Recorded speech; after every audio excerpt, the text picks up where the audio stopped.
υπόλοιπους καπιταλιστές, τους Γερμανούς, τους Ιάπωνες, τους πετρελαιάδες των αραβικών χωρών και βεβαίως αργότερα τους Κινέζους, να στέλνουν τσουνάμια ολόκληρα κεφαλαίων στη Νέα Υόρκη από το 1980 μέχρι το 2008.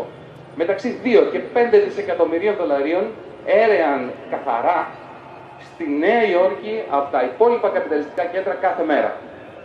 Σε αυτό το πλαίσιο γινόταν η ανακύκλωση ανάποδα. Η Αμερική είχε λίμματα τα οποία όλα και μεγάλωναν. Λειτουργούσε σε μια ηλεκτρική σκούπα που τραβούσε, ρουφούσε τις εξαγωγές των Γερμανών, των Ιαπώνων, των Κινέζων, των πετρελαιάδων. Και πώς εξυπηρετούσε αυτό το όλο και διωγγούμενο εμπορικό της έλλειμμα? Πολύ απλά. Έχοντας αυτό το τσουνάμι κεφαλαίων που έρχεται από τη Γερμανία, από το Τόκιο, από το Σανγκάι, από οπουδήποτε, στη Νέα Υόρκη, για να χρηματοδοτεί αυτά τα όλο και μεγαλύτερα ελλείμματα. Όσο μεγάλωναν τα ελλείμματα, μεγάλωναν και οι εισρωές κεφαλαίων στη Νέα Υόρκη. Στη πλάτη αυτών των τεράστιων μεταβιβάσεων κεφαλαίων στη Νέα Υόρκη χτίστηκε το χρηματοπιστωτικό θαύμα, μέσα στα εισαγωγικά, των τελευταίων 25 χρόνων. Πάνω σε αυτή τη βάση, αν δώσεις 5 δισεκατομμύρια δολάρια σε μία μέρα σε ένα τραπεζίτη για να τα κρατήσει 10 λεπτά πριν τα προχωρήσει παραπέρα, τι νομίζετε θα κάνει? Θα σκεφτεί κάποιο χρηματοπιστωτικό παράγωγο με το οποίο θα τα κάνει να βγατήσουν για να κερδίσει? Αυτή είναι η δουλειά του τραπεζίτη. Τι να κάνουμε? Δεν μπορούμε να περιμένουμε κάτι διαφορετικό. Και καλά κάνει άμα του τα δίνει. Αυτά τα χρηματοπιστωτικά παράγωγα μετατράπηκαν σε ιδιωτικό χρήμα.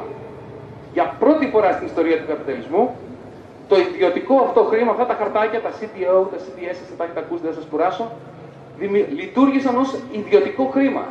Το οποίο ιδιωτικό χρήμα χρηματοδότησε τον παγκόσμιο καπιταλισμό τόσο του ιδιωτικού όσο και του δημόσιου τομέα.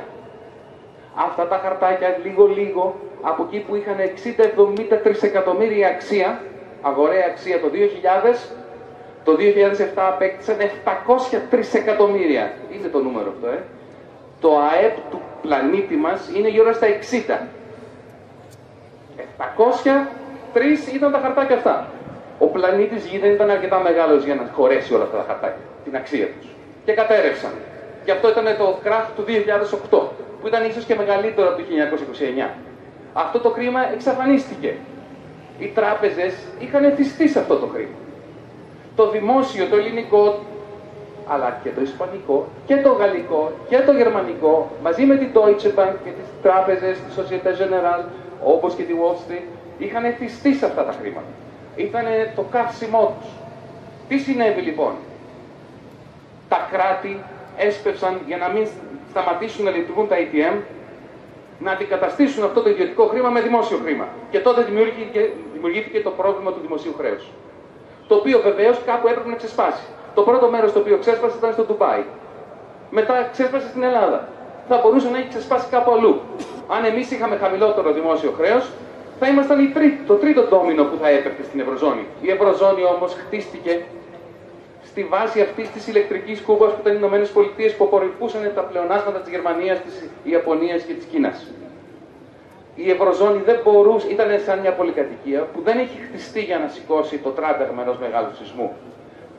Σε ποιο διαμέρισμα, σε ποιο κομμάτι της πολυκατοικίας θα αρχίσει η αποσάνθρωση, αυτό είναι και τυχαίο.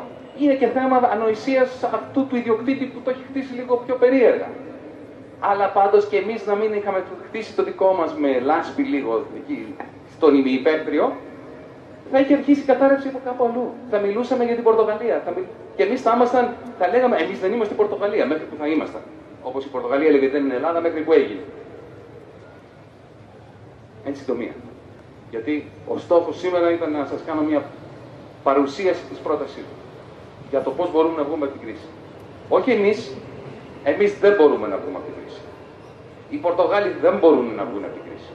Οι Ιρλανδοί δεν μπορούν να βγουν από την κρίση. Ούτε μόνοι μας, ούτε με έξοδο από το ευρώ, είναι κακά τα ψέματα. Αυτή τη στιγμή η κρίση είναι μια σκοτωδίνη, η οποία όπως συμπαρέσυρε όλον τον κόσμο, το δυτικό τότε, το 1929, σε μια απέσια δεκαετία του 30, έτσι κινδυνεύουμε κι εμείς. Θα πω το εξής. Αυτό το μόνο που μπορεί να σταματήσει τη σκοτωδίνη αυτή στην Ευρωζώνη. Είναι ένας επανασχεδιασμός της Ευρωζώνης στη βάση αυτών που έχουμε μάθει από το 1929 μέχρι σήμερα. Να σας το πω πάρα πολύ απλά. Τίποτα δεν εγγυάται ότι η Ευρωζώνη θα επιβιώσει. Τίποτα δεν εγγυάται ότι εμείς θα έχουμε το ίδιο νόμισμα με τη Γερμανία αύριο. Εγώ σας λέω όμως το εξής. Δεν θα φύγουμε εμείς από την Ευρωζώνη. Η Γερμανία θα φύγει από την Ευρωζώνη. Για τον απλούστατο λόγο ότι η Γερμανία ξέρει ότι αν φύγουμε εμείς πρώτα, μέχρι να φύγει εκείνη, αυτές οι 3 μέρες θα της κοστίσουν 1 τρισεκατομμύριο ευρώ. Οπότε, εμάς θα σπρώξουν. Πώς θα μπορούσε να σταματήσει αυτή η κατρακύλα, η οποία τελικά θα ήταν κάτι σαν τη συνθήκη των Βερσαλιών. Θα είχε αρνητικό αντίκτυπο τόσο στην εργατική τάξη της Γερμανίας, όσο και στη δική μας, πολύ χειρότερο από αυτό που έχει σήμερα. Τι μπορεί να το σταματήσει? 3 πράγματα, και θα έχω 2 λεπτά και σε αυτά τα 2 μπορώ να τα πω και τα 3. Πρώτον, αντί να δίνουν θαλασσοδάνεια στην ελληνική, στην ιρλανδική, στην πορτογαλική κυβέρνηση, τα οποία δεν μπορεί να ξεπληρώσει και τα οποία δεν μπορεί να χρησιμοποιήσει για να τα ρίξει στην αναζωογόνηση της οικονομίας, αλλά πρέπει να τα δίνει στους πτωχευμένους τραπεζίτες, οι οποίοι τα κρατάνε γιατί φοβούνται ότι επειδή είναι πτωχευμένοι, τι θα κάνουν αύριο. Και είναι μια οικονομική ενέργεια που ξεκινάει από τον Γερμανό εργαζόμενο και χάνεται σε μια μαύρη τρύπα. Αντί να τη δίνει λοιπόν το Ταμείο Σταθερότητας σε εμάς δάνεια, σαν αυτά που θα δώσουμε τώρα, που πάνε να δώσουν, ελπίζω να τους σταματήσουμε, το Ταμείο Χρηματοπιστωτικής Σταθερότητας να επανακεφαλοποιήσει τις τράπεζες της Ευρωζώνης. Με αντάλλαγμα μετοχές. Οι τραπεζίτες δεν μπορούν να είναι πτωχευμένοι και να είναι και αφεντικά των τραπεζών τους. Να τα πάρει το EFSF, να τις πάρει τις μετοχές και μετά να τις πουλήσει άμα θέλει. Αλλά ο κύριος Κωστόπουλος και οι κύριοι που το παίζουν τραπεζίτες με ξένα χρήματα δεν μπορούν να συνεχίσουν και να έχουν τα ATM να δουλεύουν και παράλληλα να είναι και αφεντικά πτωχευμένων τραπεζών. Δεν χρειάζεται να είσαι μαρξιστής για να το πιστεύεις αυτό. Νεοφιλελεύθερος να είσαι. Είναι δυνατόν ο νεοφιλελεύθερος να υποστηρίξει ότι ο πτωχευμένος πρέπει να παραμείνει αφεντικό με δημόσιο χρήμα? Θα μας τρελάνουν δηλαδή. Δεύτερον, αυτό λύνει το τραπεζικό σύστημα. Το πρόβλημα του τραπεζικού συστήματος. Κανένα δεν το συζητάει. Γιατί δεν τολμάνε να πούνε ότι οι τράπεζες είναι πτωχευμένες.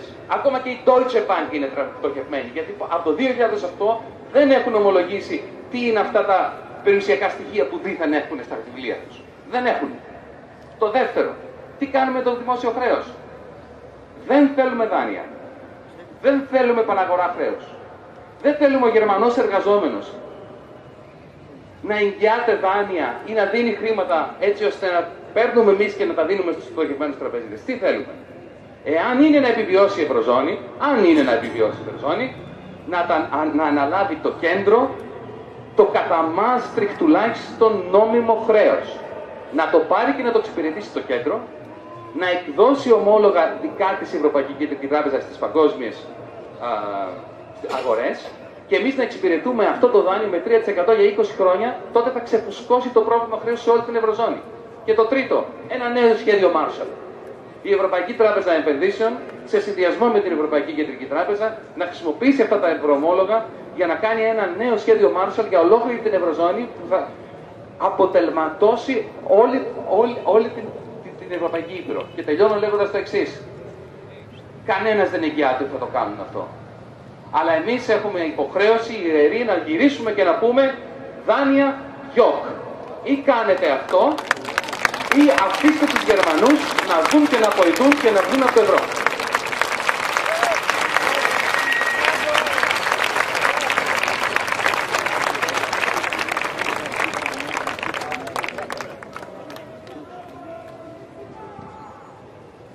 Ευχαριστούμε. Καταρχήν να ξαναανακοινώσουμε, κάντε όλοι μια προσπάθεια, οι διάδρομοι και για λόγους ασφάλειας πρέπει να μένουν ανοιχτοί. Με ειδοποιούν ότι σε πολλά σημεία έχουν κλείσει.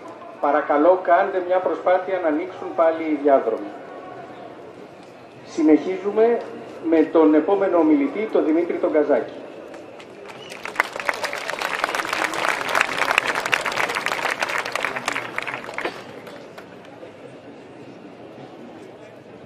Βρισκόμαστε σε κρίση ή όχι? Η ελληνική οικονομία βρίσκεται σε κρίση πολύ πριν μπει σε κρίση το ευρώ και η ευρωζώνη. Κοιτάξτε να δείτε, από την αρχή της ύπαρξης πολιτικής οικονομίας, από το 18ο αιώνα, χωρίστηκαν δύο σχολές. Η μία που σου λέει ότι το καπιταλιστικό σύστημα, ή αν θέλετε η οικονομία της αγοράς, είναι τόσο άρτια δεμένη που δεν έχει λόγο να παράγει κρίσεις, και η άλλη